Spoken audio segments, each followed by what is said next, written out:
사무엘상 15장 17절 27절까지 보신 다음에 사도행전 13장 21절 23절 두 군데를 보겠습니다. 이제 말씀 들어갑니다. 사무엘이 이르되 왕이 스스로 작게 여기실 그때 이스라엘 지파의 머리가 되지 아니하셨나이까. 여호와께서 왕이 기름을 부어 이스라엘 왕을 삼으시고 또 여호와께서 왕을 불러보내시며 이르시기를 가서 죄인 아벨란 사람을 징발하되 다 없어지기까지 치라하셨거늘 어찌하여 왕이 여호와의 목소리를 청종하지 아니하고 탈취하기에만 급하여 여호와께서 악하게 여기시는 일을 행하였나이까. 사울이 사무엘에게 이르되 나는 실로 여호와의 목소리를 청종하여 여호와께서 보내신 길로 가서 아벨란 왕 아각을 끌어왔고 아벨란 사람들을 징발하였으나 다만 백성이 마땅히 멸할 것 중에서 가장 좋은 것으로 길갈에서 당신의 하나님 여호와께 제사하려고 양과 소를 끌어왔나이다 하는지라. 사무엘이 이르되 여호와께서 번제와 나물 제사를 그의 목소리를 청정하는 것을 좋아하시같이 좋아하시겠나이까. 순종이 제사보다 낫고 듣는 것이 수양의 길보다 나으니 이는 그에 가는 것은 점치는 쥐와 같고 완고한 것은 사슴무성에게 절하는 쥐와 같으니라. 왕이 여호와의 말씀을 버렸으므로 여호와께서 왕을 버려 왕이 되지 못하게 하였나이다 하니라. 사울이 사무엘에게 이르되 내가 범죄하였나이다. 내가 여호와의 명령과 당신의 말씀을 어긴 것은 내가 백성을 두려워하여 그들의 말을 청정하였으니 청하오니 지금 내 죄를 사하고 나와 함께 돌아가서 나로 하여금 여호와께 경배하게 하소서 하니. 사무엘이 사울에게 이르되 나는 왕과 함께 돌아가지 아니하리니 이는 왕이 여호와의 말씀을 버렸으므로 여호와께서 왕을 버려 이스라엘 왕이 되지 못하게 하셨습니다. 같이 보시면 사무엘이 가려고 돌아설 때에 사울이 그의 겉옷자락을 붙잡으니 찢어진지라. 아멘. 사도행전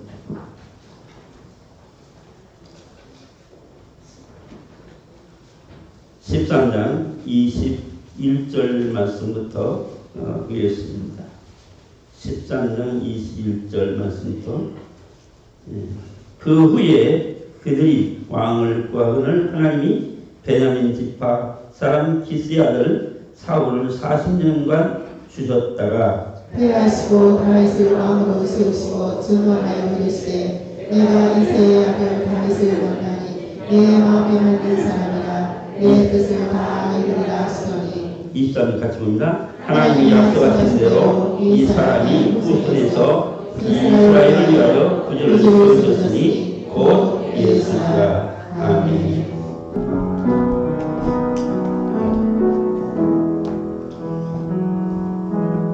할렐루야. 하나님의 은혜와 축복은 오늘 이 자리에 예배하는 여러분들에게 예비된 하나님의 축복이 있습니다. 이 은혜와 축복을 이 시간 말씀을 통해서 받을 수 있기를 주의 이름으로 축원합니다. 옆에 있는 분들에게 인사 한번 나누니까 사랑합니다. 인사합니다.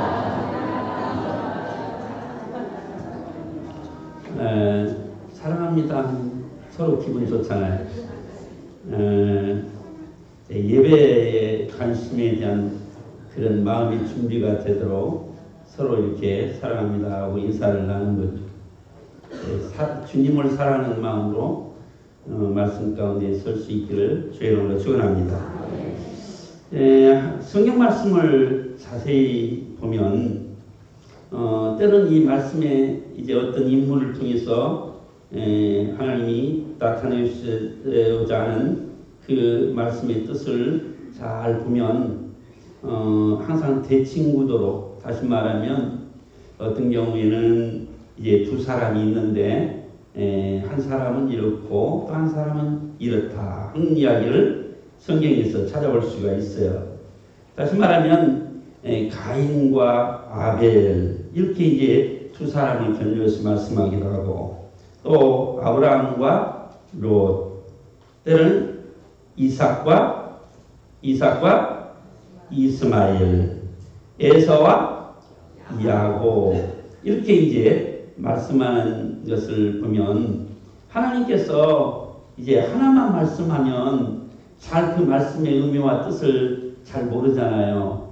그러니까 양쪽에 이제 또 그 반대되는 사람도 말씀하면 옳은 것과 그른 것, 참된 것과 거짓된 것, 이런 것들을 분별할 수 있다는 사실을 우리가 생각해 볼 수 있어요.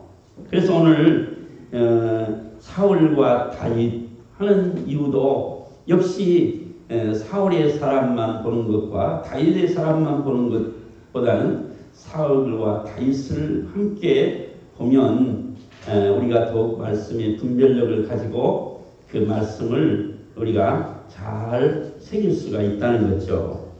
오늘 말씀을 보면 사울은 사도행전 13장 21절에서 그 후에 그들이, 다시 말하면 그 백성들이 왕을 구할 때에 하나님이 베냐민 지파의 기스의 아들 사울을 40년 동안 세우셨는데 그를 패하셨다 하는 말씀을 볼 수가 있습니다.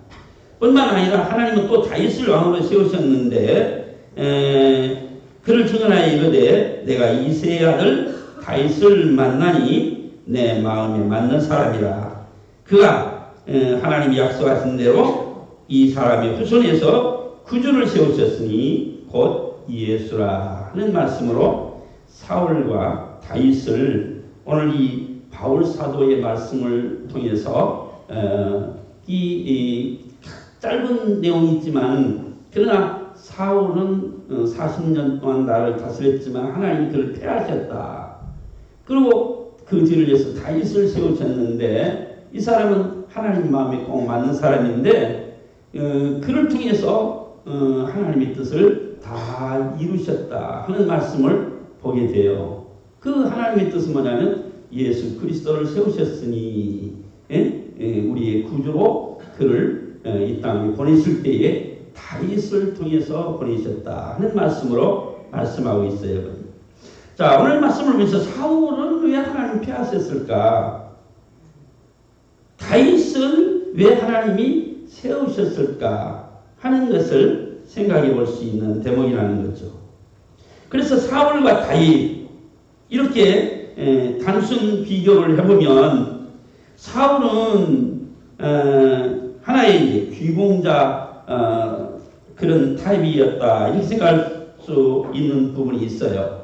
또 다윗은 그는 저 밑바닥에서부터 자수성가하는 모습으로 그는 산전수전을 다 겪으면서 걸어온 입지전적인 그런 삶을 우리가 볼 수가 있어요. 보면요.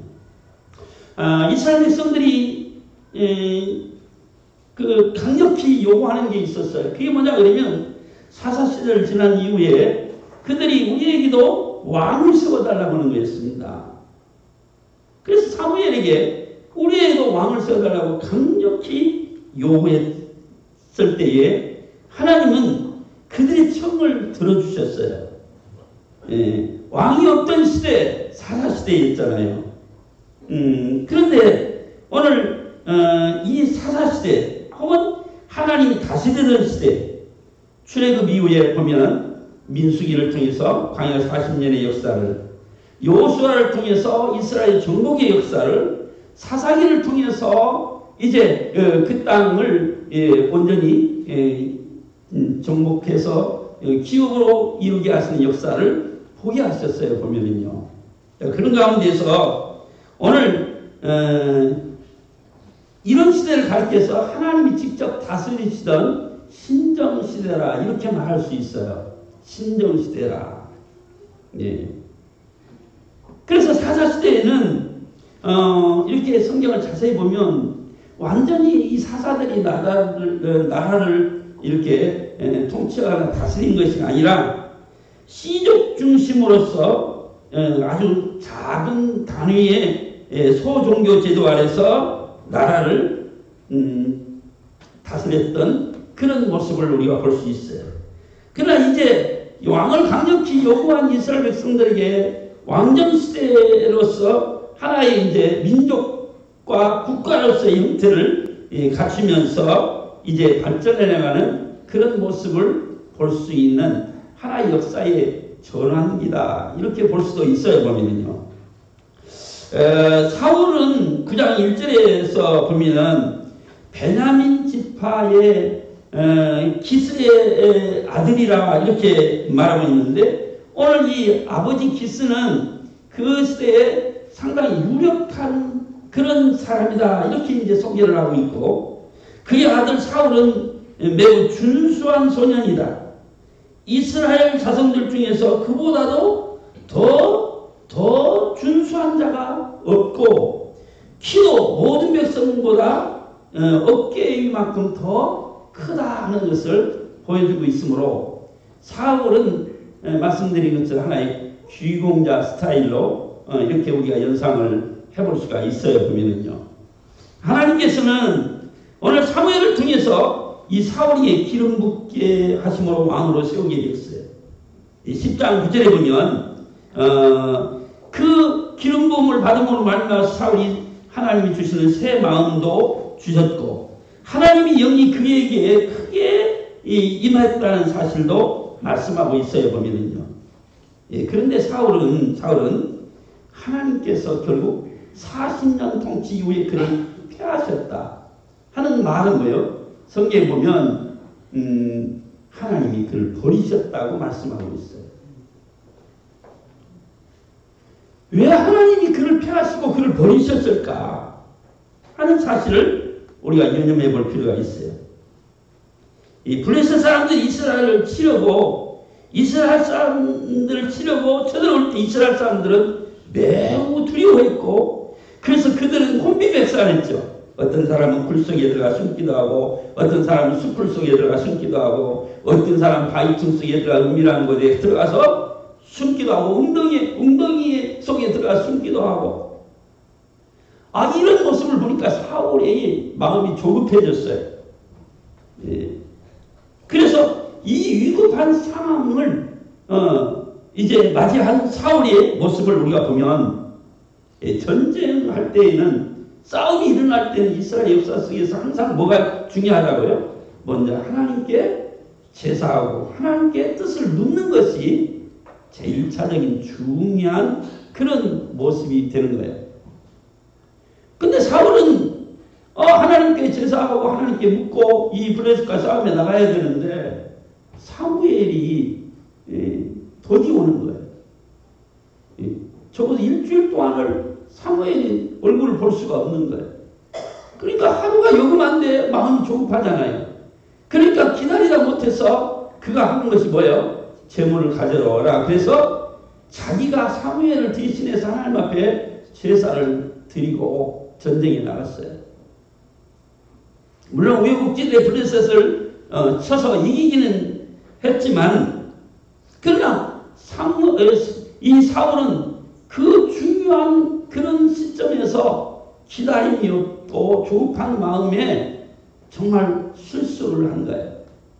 그게 뭐냐 그러면, 사무엘이 들이키 와서 사울에게 왜 그렇게 했느냐고 책망을 하게 되죠. 그럴 때 그는 부득불 이와 같이 행했다고 변명을 하게 되는 모습을 우리가 보게 돼요. 그런데 하나님은 기뻐하시지 않았어요. 상황적으로 보면 누구라도 그럴 수 있겠다라는 생각을 충분히 할 수 있는 그런 대목이에요. 그렇잖아요? 일주일이나 사무엘이 오지 않는데 어느 때까지 기다리란 말이냐.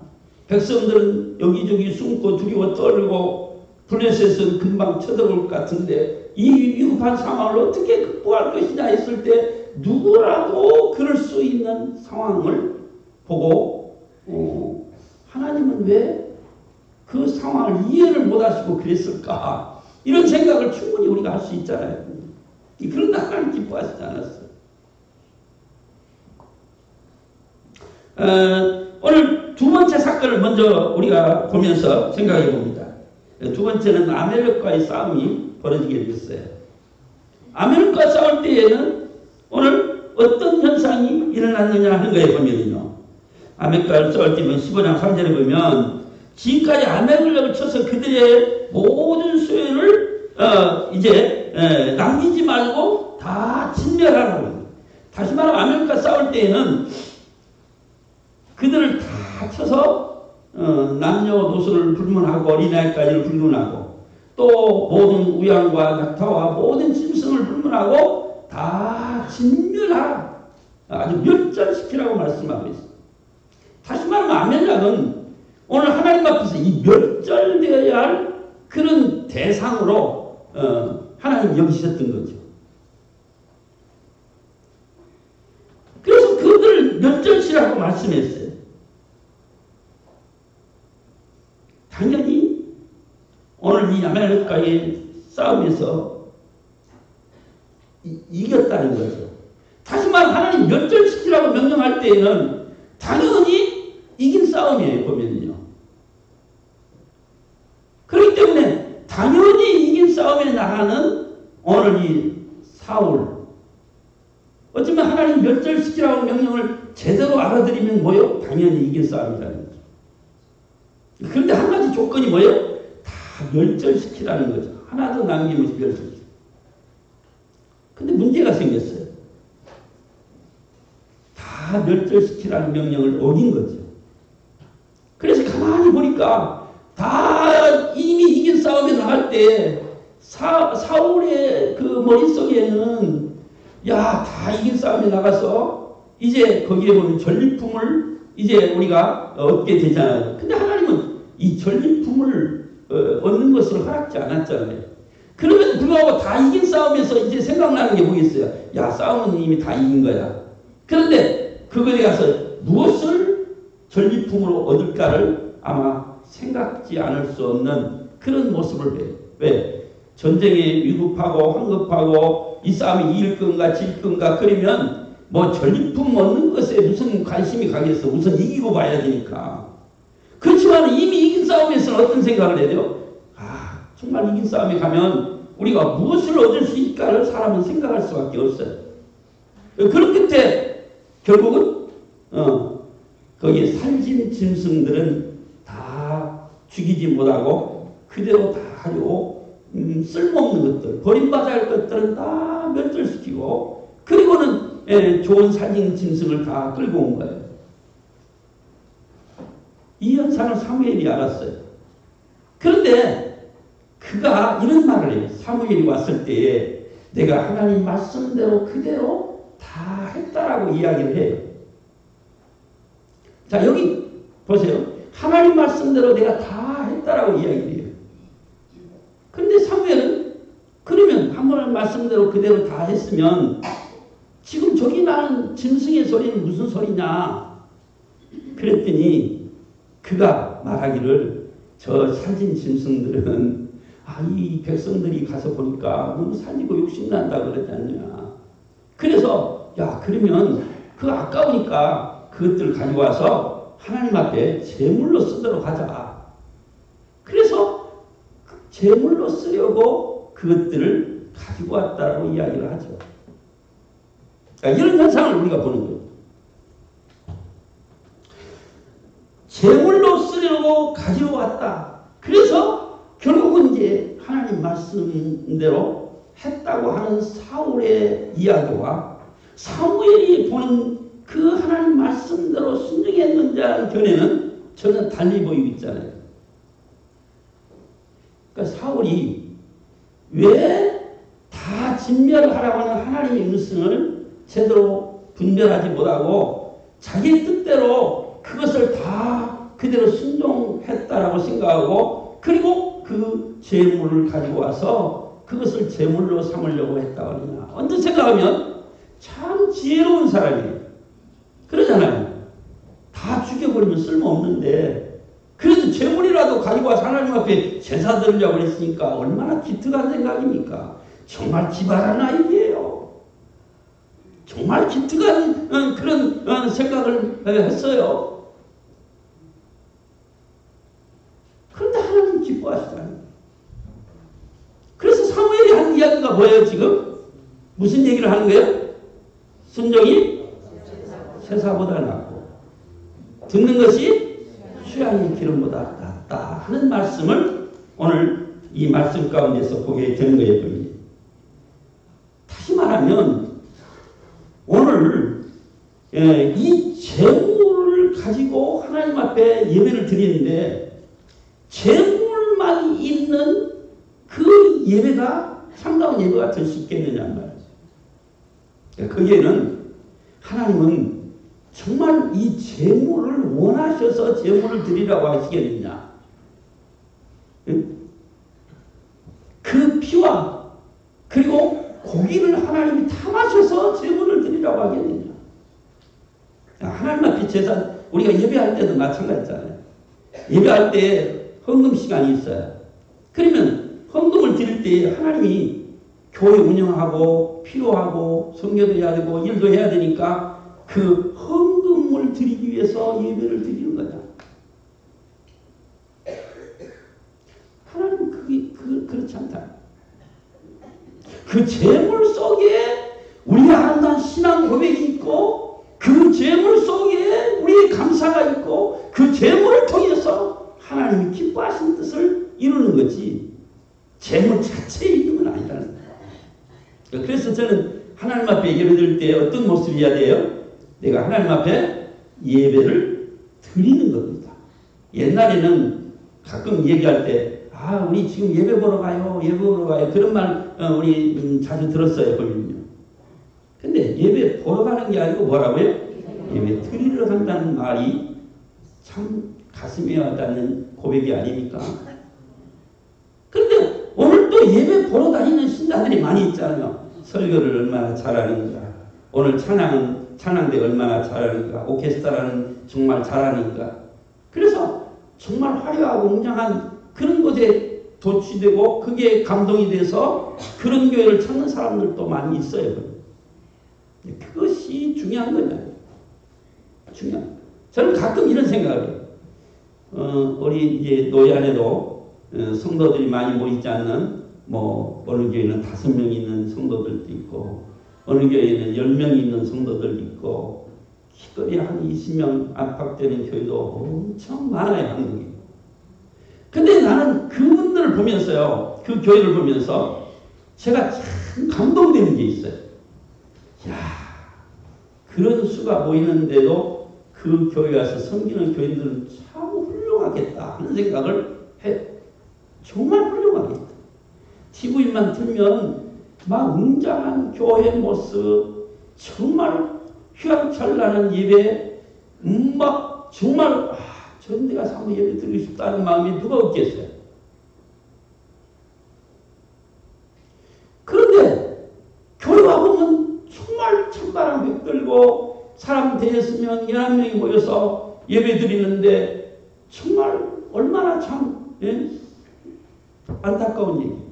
그런데도 그 교회를 섬기는 성도들은 누굴까를 저는 생각해 봐야 돼요. 이야, 참 이 성도들 대단한 분들이다. 그래, 대단한.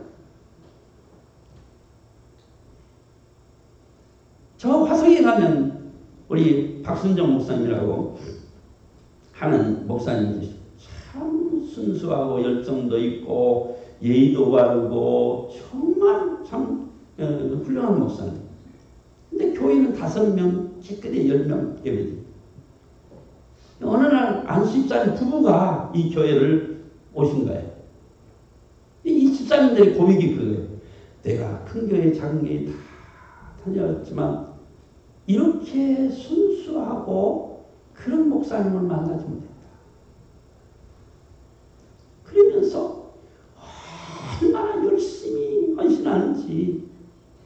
그러니까 이 목사님이 정말 한 5명, 11명이 예배 드리는 거에 이 참 귀한 부부가 와서 그것도 마지못해서 온 것도 아니고 갈 데 없어서 온 것도 아니고 야, 이만한 교회에 내가 보기 힘들다고 와서 정말 헌신하는 모습에 너무나 목사님이 감동이 돼가지고 힘을 얻는 거예요. 그래서 내가 만날 때마다 물어요. 그 집사님 잘하고 계세요? 그 집사님 걱정되는 게 있잖아요. 하다가 지치면 어느 때가 그만두지 않을까 하는 염려가 있어서 지금도 잘하고 계세요? 여전하세요? 목사님 정말 내가 감동이 돼.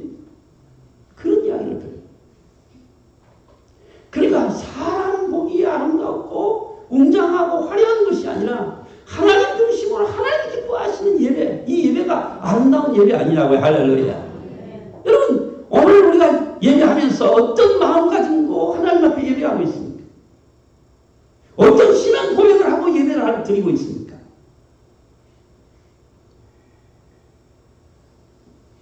오늘 사울은 오늘 말씀 보면 이런 말씀을 보게 됩니다.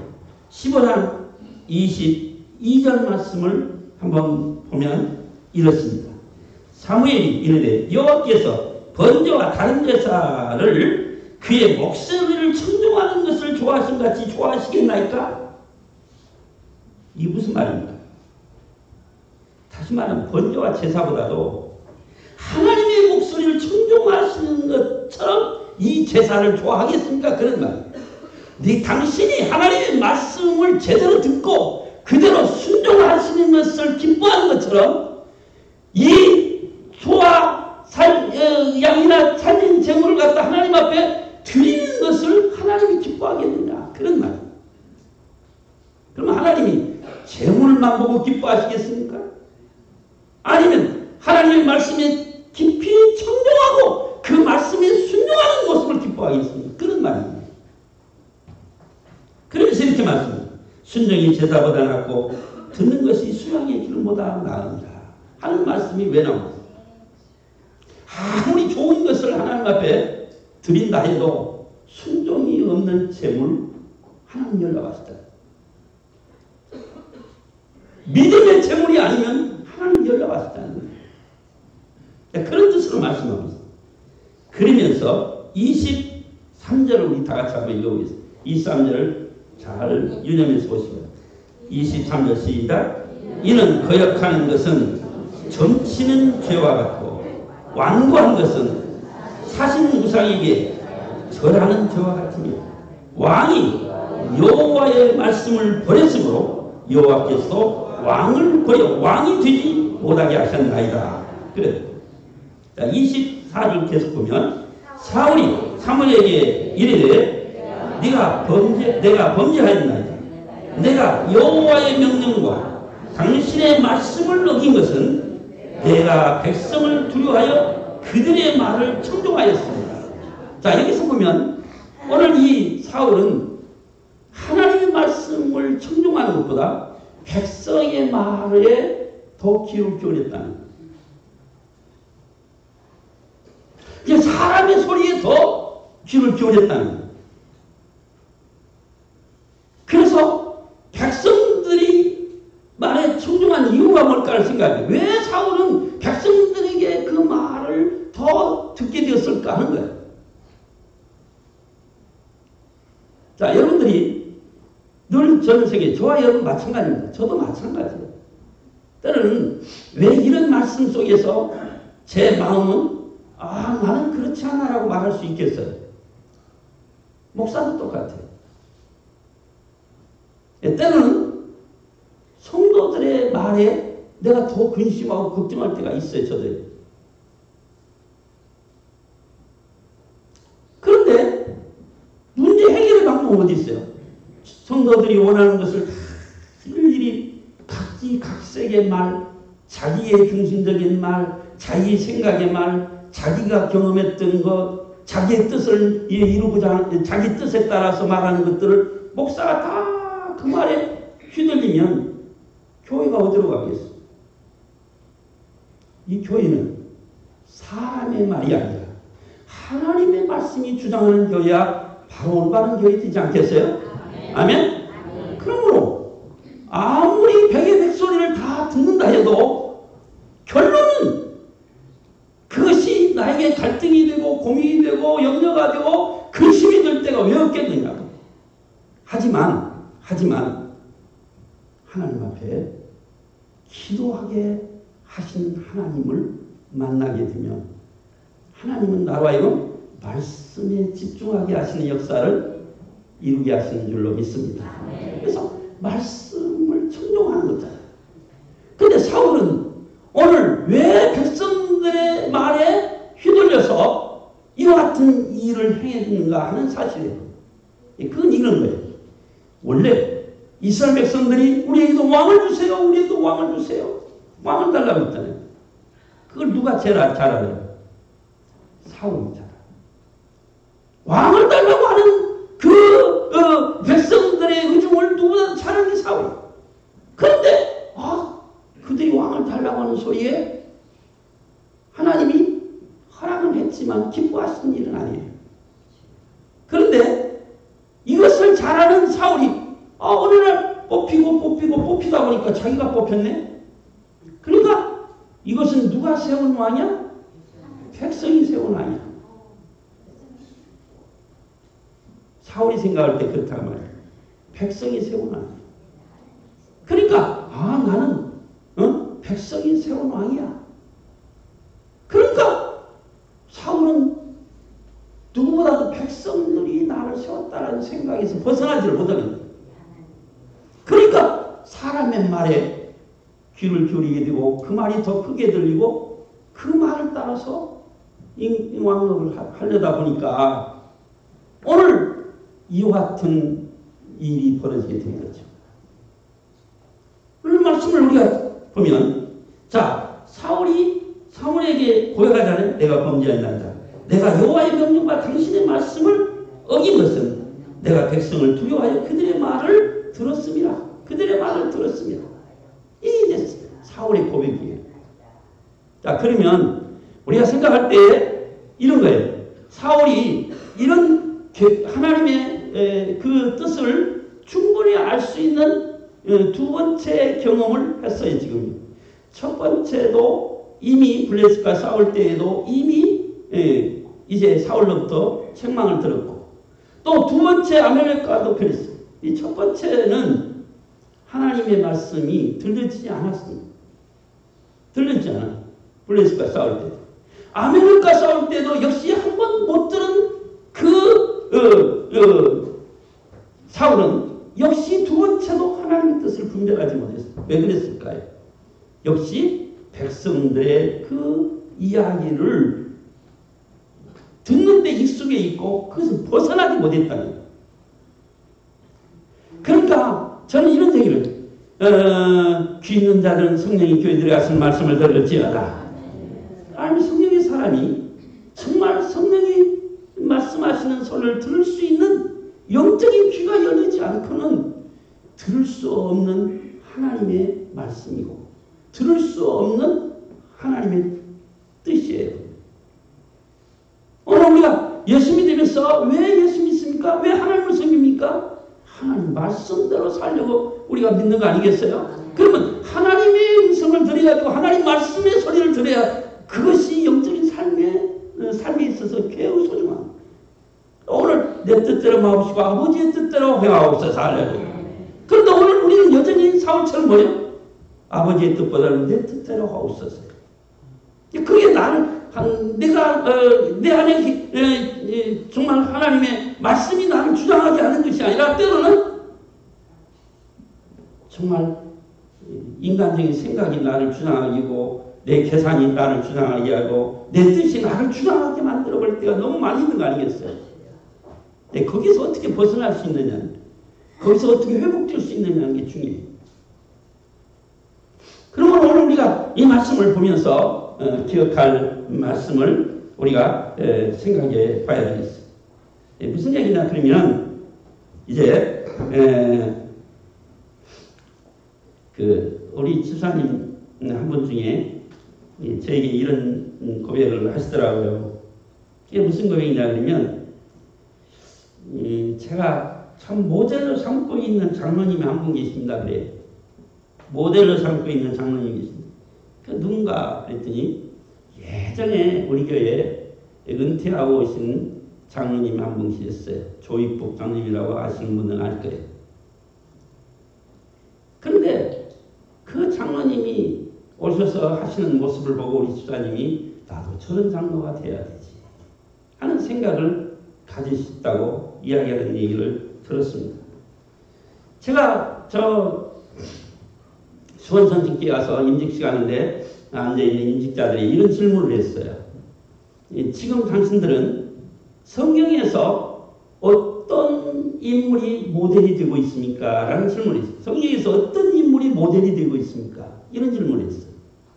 적어도 우리가 성경에서 나오는 인물들을 나는 뭐 참 바울을 좋아한다든지 베드로를 좋아한다든지 때는 뭐 엘리사를 좋아한다든지 모세를 좋아한다든지 자기 나름대로 모델로 삼고 있는 인물이 있습니까? 여러분 속에 나는 어떤 성경의 인물이 나의 모델이 되고 있는가?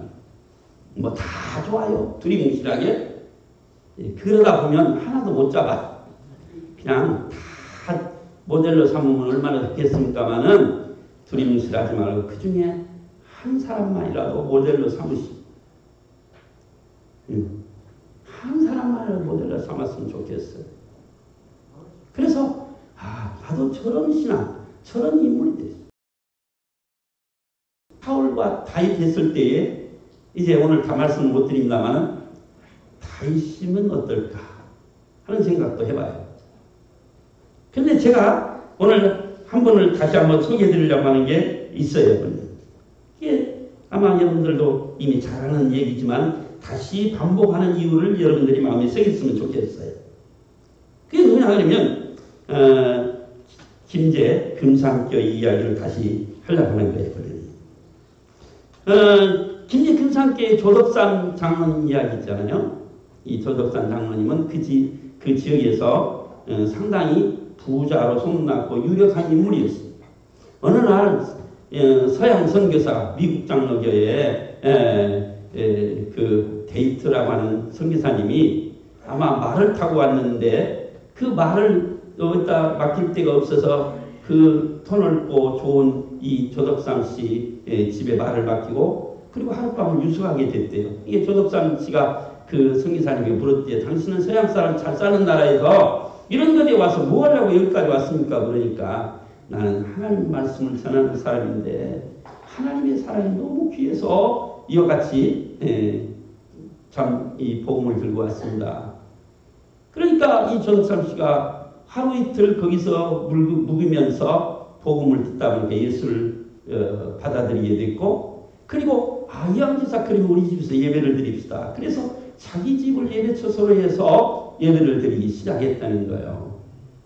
그래서 그 김제 이제 금산교회가 태동을 하게 됐는데 그런데 1907년 될 때 일인데요. 어느 날 이제 그 전에 경상도에서 아주 가난한 청년이 일자리를 찾아서 흘러 온 것이 여기 김제. 옛날에는 그게 이제 뭐 부자들이 많았어요. 저도 어렸을 때 가보면 옛날에는 뭐 농경지가 많으니까 뭐 그냥 쌀가마니들이 막 집집마다 산더미처럼 싸는 집도 많고 부자들이 많았는데 그 일을 하러 왔다가 그 집 마구로 일하게 된 청년이 하나 있었어요. 그게 이자희라는 청년인데 이제 자기 집에 들어온 이 청년을 교회를 같이 다니면서 예수를 믿기 시작했는데 얼마나 열심히 잘 믿는지. 글씨도 모르던 이 청년이 주인이 가르쳐준 글씨를 배워서 성경을 읽게 되고 열심히 신앙생활을 잘합니다. 너무 열심히 하다 보니까 나중에는 이제 주인하고 그 집 모습하고 영수라고 해요. 말하자면 때로는 목사님이 안 계시면 거기에 이제 대신해서 예배도 인도하고 또 설교도 하고 하는 영수 자리에까지 두 분이 올랐어요. 1907년도에 장로 투표를 했어요. 장로 투표를 했는데 주인은 떨어지고 모습이 된 거잖아요. 참 이런 이변이 일어났다는 거예요. 네, 여기까지는 여러분들이 대충 잘 아는 이야기인데 여러분 그때 이 조덕삼 씨가 성도들 앞에 나왔다는 거예요. 아마 그랬을 거예요. 나 잠깐 한마디 하겠습니다 하고 나오면 교인들이 무슨 생각을 야 큰일 났다. 모습이 주인은 떨어지고 모습이 되고 더군다나 이 교회의 설립자가 조덕삼 씨인데 장로직에 떨어지고 그랬으니 교회는 이제 풍리박산 나겠다는 염려를 누구나 할 수 있었을 거예요. 근데 이 조덕삼 씨가 나와서 하는 말이 교인들 앞에 여기 이렇게 기록된 대로 제가 이야기할게요. 우리 금산교회 성도들은 참으로 훌륭한 일을 해냈습니다. 이자익 영수는 저보다 훨씬 신앙의 열정이 높습니다. 그를 장로로 뽑아주셔서 참으로 감사합니다. 아멘 할까 말까. 근데 어떤 생각하면 교인들에게 유선적으로 속은 애리고 자존심 상하고 정말 금방이라도 이 교회를 그냥 흐트러버리고 싶은 그런 마음인데 그냥 내가 그래도 유진데 체면상 그럴 수는 없으니까 이런 말에다 해야겠다고 하는 모습으로 그렇게 우리가 잘못 생각할 수도 있는 부분이에요. 정말 그럴 수 있을까? 자기가 교회도 설립하고 예수 믿게 해서 한 머슴이 장로 되고 자기는 떨어졌으니 이런 창피가 세상에 어디 있겠어요. 그러니까 누구라도 다 그렇게 할 수 있어도 그렇게 해도 그럴 수밖에 없어 하고 이해할 수 있는 부분이 충분해. 그런데도 이 조덕삼 장로는 3년 후에 장로가 됐어요. 장로가 됐는데 이제 두 장로가 머슴 주인이 장로잖아요. 그래서 이제 장로 둘인데 서로 존경하고 서로 위해주면서 그러다가 이 조덕삼 장로가 그 이자익 씨를 장로를 평양신학교에 목사 공부를 시켰어요. 그럴 때 저는 이 내용을 읽으면서 이런 생각을 했어요. 그러면 그렇지. 둘이 장로가 머슴 주인하고 장로가 둘이 있으면 얼마나 불편하겠어. 그러니까 차라리 좋은 뜻으로 생각하고 목사 공부 시켜서 그냥 같이 안 있고 그냥 떠나보내야지. 막 이런 계산도 있지 않을까 하는 생각을 했어요. 그러잖아요. 등이 꼼수를 부린 거죠. 꼼수. 생각한 척하고 자기 훌륭한 척하고 그냥 목사 되시라고. 그래서 그러면 내가 다 뒷바라지 해주겠다고. 그럴 수도 있잖아요. 그럼 꼼수를 같이 있으면 불편하니까 자존심 상하고. 그런데 놀라운 일은 평양신학교를 졸업하고 목사가 된 후에 자기 교회 목사님으로 다시 모신 거예요. 자기 교회 목사님으로 다시 모신 거예요. 그러니까 오늘 이 이야기가 한국교회에 참 우리가 새기고 경종하고 본받아야 할 롤모델이 될 수 있는 이유는 바로 롤모델이 되어야 할 분은 바로 조덕삼 장로. 이자익 목사님도 아주 훌륭한 목사님이시죠. 총회장을 3번이나 하고 그리고 이분은 그 은혜를 잊지 못해서 김제 땅을 평생 떠나지 않았다. 다른 큰 교회에서 그렇게 모시가려고 해도 그것을 떠나지 않았다. 그리고 조덕삼 장로는 끝까지 목사님으로 그분을 섬겼다. 대전신학교에서 이자익 목사님 기념비를 세우기 위해서 기념비의 제막식을 하는 날 이자익 목사님 손주가 왔어요. 이자익 목사님 손주가 왔어요. 이자익 목사님 손주만 온 게 아니라 조덕삼 장로님 손주도 왔어요. 근데 이 두 손주가 만났습니다. 근데 이 손주들이 아주 훌륭하게 됐어요. 이자익 목사님 손주는 이규현 장로님이 됐고 고불리하게 박사가 돼서 돌아갔어요. 그리고 여기 조덕삼 장로님의 손주는 우리 광명에서 국회의원이 된 조세영 씨. 그분도 조세영 장로예요. 두 장로님이 함께 그날 만났대요. 준 만났는데 서로 감사하면서 서로 감사했어. 우리 아버지가 이렇게 참 촌에서 참 머슴살이나 해야 할 우리 할아버지가 우리 조덕삼 장로님 만나서 이렇게 훌륭한 목사님이 되어서 너무 감사하다. 조세영 장로님 뭐라고 했어요? 우리 이자익 목사님 같이 훌륭한 장로님을 이제 만나게 돼서 얼마나 감사한지 모르겠다. 두 손주들이 만나서 서로 부둥켜 안고 감사하는 장면을 볼 수 있었다는 거예요. 얼마나 아름다운 얘기.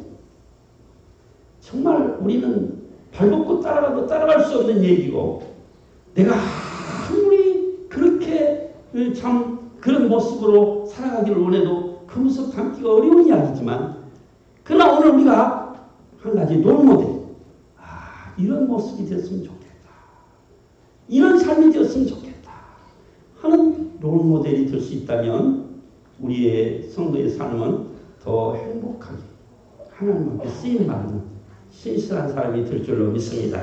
하나님 아버지 은혜와 사랑을 감사합니다. 주님, 이 시간도 주신 은혜를 따라 우리의 롤모델을 참 삼을 수 있는 우리의 모델된 인물들을 생각해 봅니다. 정말 하나님 앞에 이런 모습으로 우리의 모습이 정말 아름다운 모습이 되기를 원합니다. 감사하고 예수님의 이름으로 기도 올려옵나이다. 지금은 우리 주 예수 그리스도의 은혜와 하나님 아버지의 크신 사랑하심과 성령님의 교통 교제임으로 충만하신 은혜가 여기 모인 우리들 머리 위에 이제부터 영원까지 함께 있을지어다.